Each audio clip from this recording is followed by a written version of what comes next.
আচ্ছা, আগে তোমরা বলো আমার মতো বাইক কারা কারা ঘরে তুলে রাখো, ঘরে বাইক কারা রাখো জানাও একটু, ঠিক আছে? কমেন্ট বক্সে জানাবে, ওকে? কারণ তোমার দাদাভাই বাড়িতে নেই, তোমরা সবাই জানো, তার জন্য বাইকটা ঘরে ঢোকাই দিয়েছি।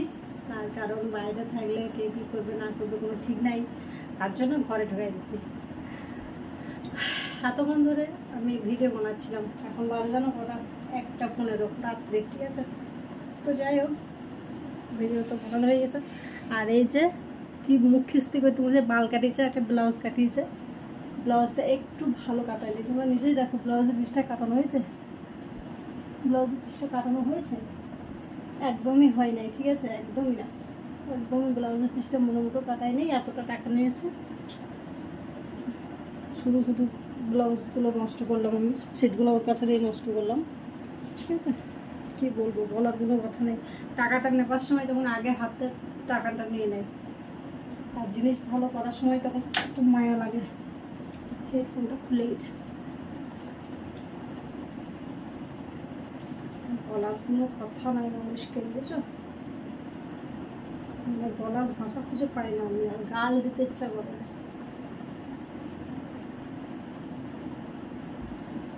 আর একটা কথা তোমাদের কি জানাই, এই যে আমি শাড়িটা পরে আছি না, এই শাড়িটা আমি নতুন নিয়েছি, বুঝেছো? একদম নতুন, একদম নতুন। তো শাড়িটা কেমন হয়েছে আমাকে অবশ্যই জানিও তোমরা, করেছি ভিডিও বানিয়েছি, ভিডিওগুলো ভালো লাগলে লাইক কমেন্ট করো।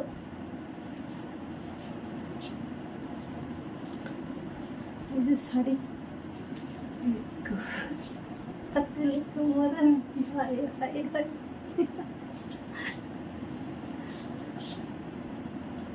গুড নাইটটা জ্বলছে না নাকি?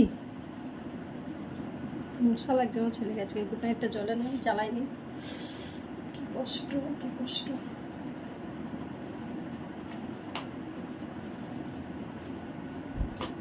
সব খুলে দিলাম।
সব থেকে কি পরে আরাম বেশি বলো তো?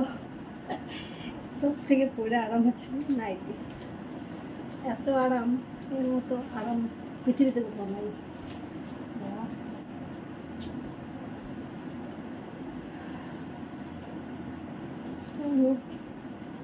তো শাড়িটা তোমাদের কেমন লাগছে অবশ্যই কমেন্ট বক্সে জানাবে, ঠিক আছে?